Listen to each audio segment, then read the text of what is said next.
Good afternoon from Los Angeles. You're listening to the Top Producers Real Estate Podcast. Where are you at in your business? Doesn't matter if you're a beginner or an experienced broker. Where are you at? Why aren't you where you want to be? And how can we help you achieve that goal? If you are just starting out, if you're thinking to get into the business, or if you already have a decade or two of experience, you can not only join and learn, you can also contribute.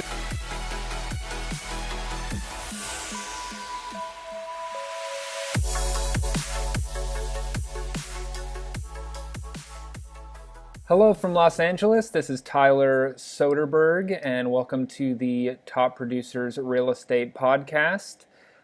Today we'll be covering how to set working parameters for yourself, how to stay organized, and how to become an expert on your local market.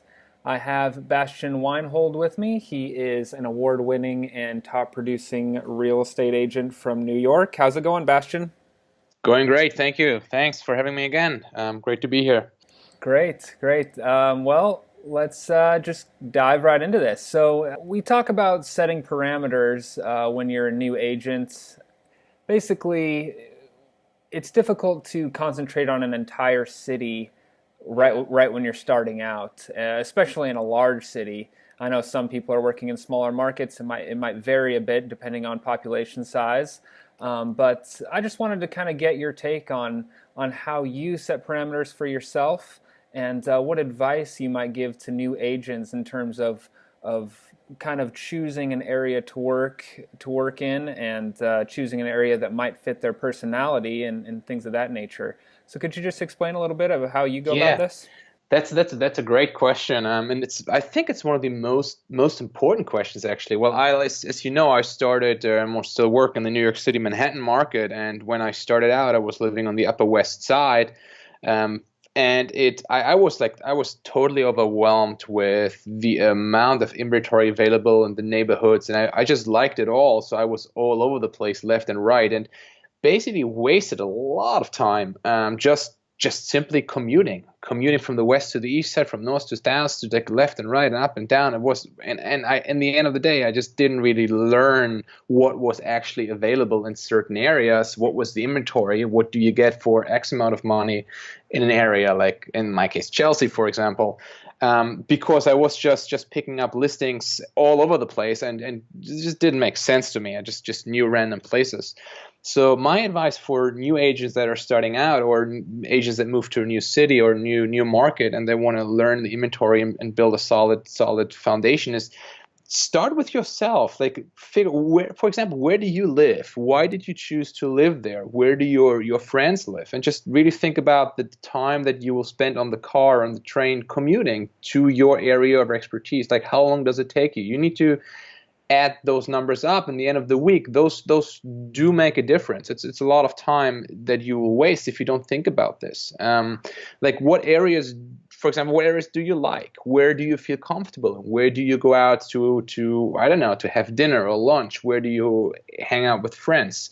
You need to feel comfortable in the area and market you work in. It's going to help you so much to easily connect to your clients and customers that you take out. And I don't want to say sell the neighborhood to them, but introduce it to them. It just makes a big difference. Next, obviously, what type of property is it that you want to focus on? If you don't know yet, that's fine. Start with the area, but sooner or later you will realize that certain areas, and I'm pretty sure no matter what city you work in, that certain areas come with certain type of properties, and those type of properties need to fit with whatever it is you want to build for yourself. So that plays a big role as well, I think. But yeah, it's one of the most important questions, and that anyone needs to answer for themselves, because this is, in my opinion, this is where everybody needs to start.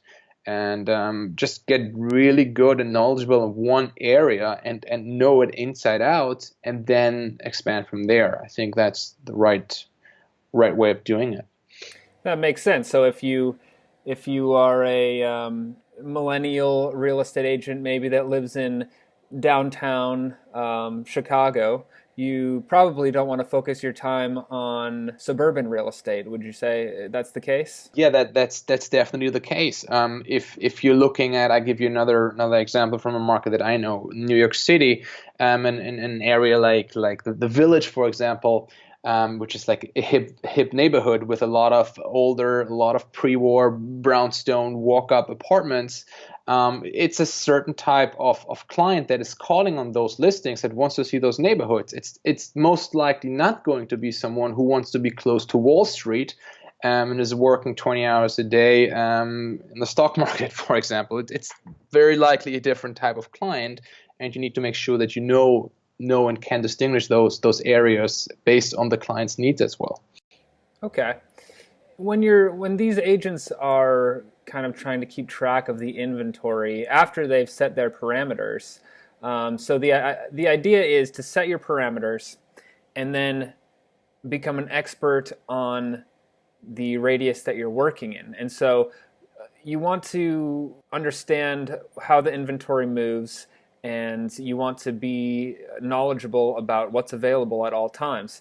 Yeah. And this can get very overwhelming, especially for new agents. So, what's your advice on how agents can stay organized and at the same time be on top of everything that's available and just be an expert on their radius? Yeah, that's a great question, and another difficult question. Um, First, you really need to get specific. I spend a lot of time just sitting down on my desk and really writing down all the specifics, like what type of building, what type of price range, to the block, to the street. In the end, I had one block and one apartment that I wanted to know, and came down to two buildings that offer what I was looking for. And those two buildings I knew everything about them. And I started with two buildings. This is like, it was a high-rise building here in New York City, obviously high-rise buildings, but it can be a block, it can be as large as a zip code, for example, but you have to know everything within that zip code.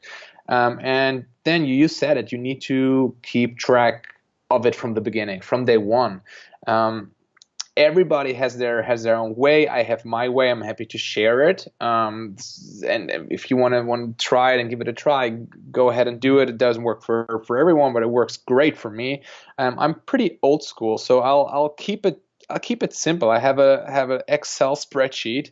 I know some people use some CRM programs which work great for them, but I just have a very basic Excel spreadsheet that I keep track of addresses, of names for management companies, of names for super and other building staff.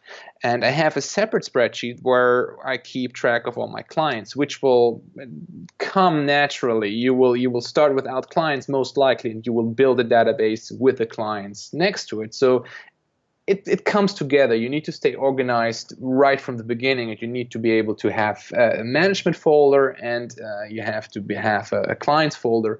I have everything on my phone. So if I pull up my phone right now, I don't know how many contacts of managements I have in here, but I'm going through those pretty much every single day. And I know most of the people. I save their names, obviously, the addresses, the managements they work, and I'll always take care of them. And most of the people I know, their birthdays, I just reach out and say hi. It's just a matter of being organized and being on top of all of it, and it will come back. Man, you can't imagine how many times I got the call from management companies telling me, "Hey, Bastian, we're about to list a new apartment. We're about to list a new this. This will come on the market. This is coming on the market," like a week or two before it hit the market. This is how I provide so much value to my customers, because I can show them apartments and rent or sell them to them before they hit the market. It's just yeah, it's huge. It's huge.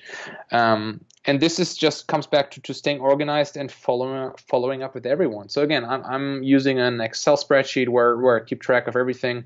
Next to that, I have it on my phone as well. I can always check in with people and stop by and say hi on the go. This applies to people that are working in markets where they don't really work with apartments as well, wouldn't you say? I mean, Oh, It's the 100%, same. of course. It's the same Yeah. process. You might not be speaking with management companies, but it works exactly the same way, right? It works exactly this. It's the exact same thing. And even I was surprised to have I know a lot of agents that work in like suburb areas or up in Connecticut, and it's a totally different market. You don't have high-rise buildings there, right? It's a different neighborhood. Everything is different. And I asked them like, who is your go-to person? Like, who do you want to talk to about new sales that come on the market, or owners that are interested in selling potentially, or somebody heard about something, somebody looking to rent or buy.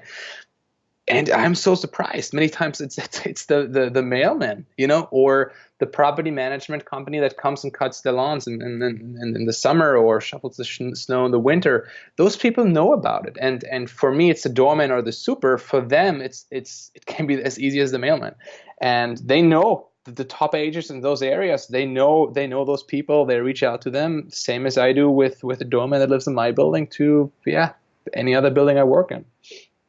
Interesting. So that's a good lead into our next topic, which is about how to sort of separate yourself from other agents in your area. Because once you establish the radius that you'll be working in, obviously you're going to have competition that has decided that's their radius as well. And so you have to be creative in thinking of ways to outwork these people, out hustle these agents.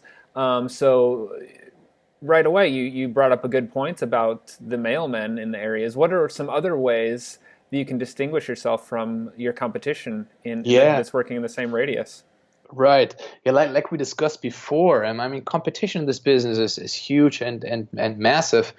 So in the first year or two when I started out, I always tried to hustle you said it, hustle them out. Like you know what I mean? Like work more, work longer, and really see them as competitors, which later on I realized, and now I'm really realizing it. If I look at them not as competitors, but as people that, I don't know how to say it, that want to achieve the same goal than me, even though they are agents at different firms. And I call those people and ask them, hey, do you know this is available? I give them advice. Do you know that this is available, or that this is coming on the market? I will get something back from them. So this is the first step that I use to distinguish myself from my quote quote competitors. I don't see them as competitors. I see them as colleagues, even though they work at different firms. Um, it's not it's not a usual thing to do. I think a lot of people will take the opposite approach, but I find it works well for me, and I just enjoy the job so much more because of that. I don't have the fear of missing out, if that makes sense. Do you know what I mean by that? It's like, Right. Yeah, I understand what you mean. Yeah, you don't. If you see these people as more of colleagues instead of competition, you can learn from them, and in exchange, you can give them something in return in the future. right. Right. Right. Right, yeah, right. And I'm happy with them if I see that they do a big sale or a huge rental or whatever. I'm generally happy for them. I give them a call. Hey, I saw you at this sale. This is awesome. By the congrats, man. Let's grab a drink. This is really cool. And that's an important point, because in business it's not always a zero sum game. We have Exactly. to understand that there's enough room for everyone. Yes, competition is fierce, especially in certain markets, L.A., New York, Chicago, big cities especially. Florida is another example, but I Florida. Oh think my gosh, yeah, Florida. Oh yeah, that's a good one. Yeah, I mean, I send so many referrals to people in Florida, like New York, Florida, Miami. That's like it's a big connection. So I have a huge referral business there as well. But yeah, that's a good one. This is, yeah, you named it. Yeah. right, and it's a referral business, and you work with other agents because you see them. You don't see them as competition, and you don't see it as this cutthroat business that a lot of real estate agents see it as. And I think that's an important point that new agents need to understand if they want longevity in this business, is that there's room for everyone to make money if you do it the right way. Exactly. Yeah. Right. Right. And yeah, you're absolutely right. And I did some TV and media stuff and some international TV productions for real estate as well in the city. And afterwards, the calls and emails I got were many times overwhelming, from other agents from literally around the world, sometimes they said, hey, I might have a buyer for the property you showed on TV, or hey, I just really like what you did. Will be in the city next week. Let's catch up. Maybe we can establish some sort of business relationship. Like whatever it is, it's always good to keep an open mind and to give first, and then you will get something back. And I got so much back. It's ridiculous. Yeah, it's not only money and business, but also a lot of fun. Right. Explain to them. You told me a story once about going to Miami. I think you write about this in our book, actually, about how you go on a vacation to Miami. You have established contacts there that you Yeah. send your referrals to, and then while you're, like, I'm not exactly Yeah, sure how yeah, you wrote about it. right. It's in the book. That's Yeah, right. it's in Yeah, the and book. Yeah. that's a advice that I always give our one-on-one coaching clients as well. That they know about it, but they don't really take action. Like it doesn't matter where I go. Like let's stay with the Miami example. If I go to Miami, it's a vacation, right? So I want to have a good time and hang out. But every time I go to Miami, I want to meet with at least 5 different agents, at least 5. And when I'm there, I'll meet them and they know me and they know I sent them business and they do the same for me. So it just pays for the vacation and so much more, just by talking to them, just by saying, hey, I'll be in Miami next week. Do you want to hang out? And just, yes, sure. And show me a cool property that you have. I'll love to see it. I'm always interested in it. I want to check it out. And they appreciate that. They appreciate the effort. And they send me referrals because they cannot work in New York. So they send them to me and I'll send them to them. And then I said, I meet at least 5 people. And I tell those 5 people, hey, I meet the other 4 agents. You should meet them as well. So I connect not only me and the 5 agents, I also connect the 5 agents among each other if they don't know them already, each other.